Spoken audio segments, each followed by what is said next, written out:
రేపటి నుంచి AP assembly vote on account budget సమావేశాలు ప్రారంభం కానున్నాయి. వచ్చే నెల 8 వరకు జరగనున్న ఈ సమావేశాల్లో 5న బడ్జెట్ ప్రవేశపెట్టనున్నారు.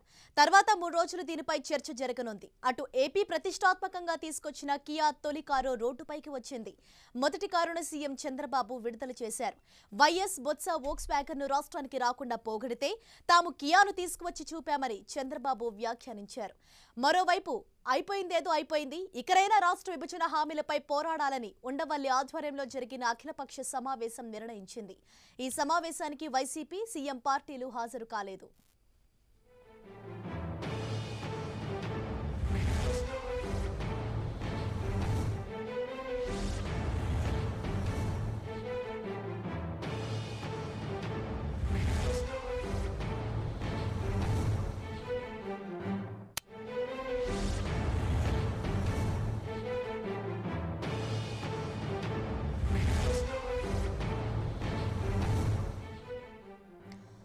ఇక ఓవరాల్ గా విశ్లేషణ అందించేందుకు ప్రస్తుతం AP deputy input editor Ravi మనకు ప్రత్యక్షంగా అందుబాటులో ఉన్నారు. రైట్ రవి, ఇక రేపటి నుంచి ఏపీ అసెంబ్లీ సమావేశాలు ప్రారంభం కాబోతున్నాయి. ఎన్నికలు సమీపిస్తున్న వేళ ఇప్పుడు జరగబోయే సమావేశాలపైనే అందరి దృష్టి ఉంది. ఏ అంశాలు చర్చకు రాబోతున్నాయి, అలాగే ఈసారి ఇంకా ఎలాంటి ప్రాధాన్యతను సంతరించుకుందని మనం చెప్పుకోవచ్చు? Thank you Harisha. ప్రధానంగా అంటే రేపటి నుంచి ఓట్ ఆన్ అకౌంట్ బడ్జెట్ సమావేశాలు అంటే ఇదే చివరి సమావేశాలుగా మనం చెప్పొచ్చు. అసెంబ్లీ సమావేశాలు ఈ ఆంధ్రప్రదేశ్ సంబంధించి అంటే 1 మంత్లో ఎలక్షన్లు ఉన్న నేపథ్యంలో ఇది చివరి అసెంబ్లీ సమావేశాలు. ఇందులోనే ఓట్ ఆన్ అకౌంట్ బడ్జెట్ కూడా ప్రవేశపెడతారు. అంటే కేవలం ఈ 3 నెలలకు సంబంధించిన వివిధ సంక్షేమ కార్యక్రమాలు కానీ ప్రభుత్వం అంటే వ్యవస్థ నడిపించేటటువంటి బడ్జెట్ కేవలం ఈ ఓట్ ఆన్ అకౌంట్ బడ్జెట్గా చెప్పొచ్చు. దీనికి సంబంధించి అంటే రేపటి నుంచి స్టార్ట్ అయినా రేపు గవర్నర్ ప్రసంగంతో ఈ సభ ప్రారంభమవుతుంది. 5వ తారీఖున ఓట్ ఆన్ అకౌంట్ బడ్జెట్ని ప్రవేశపెట్టడం జరుగుతుంది.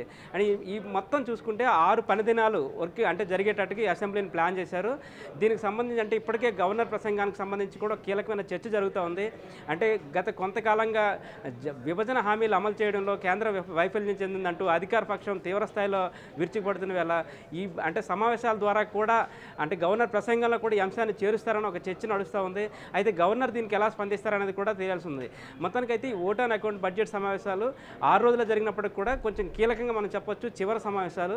అయితే ఈసారి కూడా ప్రతిపక్షంలో ఉన్న వైసీపీ అంటే ఈ సమావేశాలకు హాజరు కావట్లేదని చెప్పేసి మనకు తెలుస్తూ ఉంది. దీనికి సంబంధించి స్పీకర్ కోటల శివప్రసాద్ కూడా కొద్దిసేపటి ముందు అంటే తన అసంతృప్తి వ్యక్తం చేశారు. ఈసారైనా వాళ్ళు వైసీపీ హాజరై ఉంటే బాగుండేది, చాలా అంటే 2 పార్టీలు అటు అధికార పక్షం కానీ విపక్షం కానీ హాజరై ఉంటే అసెంబ్లీ సమావేశాలు అంటే హృందాగా జరుగుతాయని చెప్పేసి ఆశిస్తున్నాను. కాదు ఈసారి కూడా వాళ్ళు హాజరవుతున్నట్టు లేదని ఆయన చెప్పడం జరిగింది.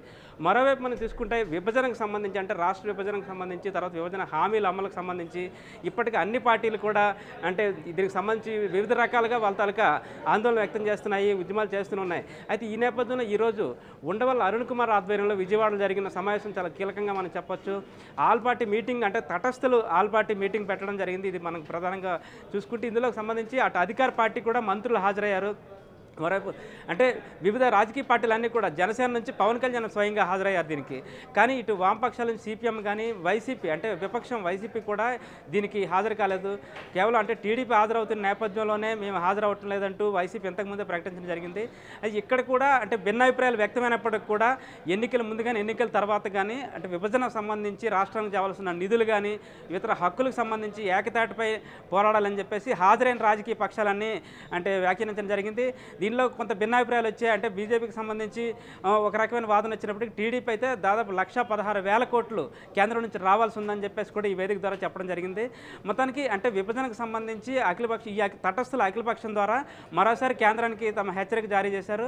మరోవైపు దీనికి సంబంధించి రేపు ముఖ్యమంత్రి చంద్రబాబు ఆధ్వర్యం అంటే ప్రభుత్వం కూడా ఒక అఖిలపక్షాన్ని నిర్వహించడం జరుగుతుంది. దీనికి రేపు అంటే ఏ పక్షాలు హాజరవుతాయనేది మనకు కొద్దిసేపట్లో తెలిసే అవకాశం ఉంది.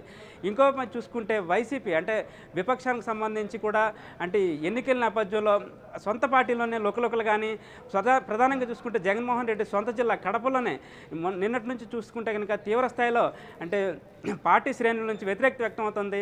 టీడీపీ నుంచి అంటే మేడ మల్లికార్జున రెడ్డి ఒకే ఒక టీడీపీ శాసనసభ్యుడు అక్కడ ఉన్నాడు, అతను వైసీపీ తీర్థం పుచ్చుకున్న నేపథ్యంలో స్థానికంగా ఉన్న నేతలంతా కూడా తీవ్రమైన గలం విప్పుతున్నారు. నిన్నంతా కూడా అక్కడ మీటింగ్లు కూడా పెట్టుకోవడం జరిగింది. ఈ నేపథ్యంలోనే అంటే ఎవరైతే వ్యతిరేక గలం వినిపించారో వాళ్ళంతా కూడా అంటే జిల్లా అధ్యక్షుడు చూసుకుంటే ఆకి కానీ నెక్స్ట్ మిగతా ప్రభావతి జమ్మలమడకు సంబంధించి ప్రభావతి కానీ ఇలాంటి నాయకులు ఎవరు హాజరవకపోయినప్పటికీ కూడా ద్వితీయ శ్రేణి నాయకులు కొంతమంది ఈరోజు జగన్ సమక్షంలో పార్టీ అంటే మీటింగ్ హాజరు కావడం జరిగింది. కొంతవరకు ఆయన అసంతృప్తులు బొజ్జగించే ప్రయత్నం కూడా చేశారు. అయితే దీనికి సంబంధించి పూర్తి క్లారిటీ రావాల్సింది. వాళ్ళు అంటే మెయిన్ నాయకులు ఎవరైతే అసమ్మతి గలం వినిపించారో ఆ నాయకులు ఎవరు ఈరోజు హాజరు కాకపోవడం దీనికి సంబంధించి ఒక చర్చ నడుస్తుంది.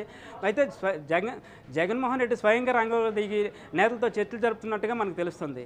ఇది ఈరోజు power and politics. Harish. Right, thank you Ravi.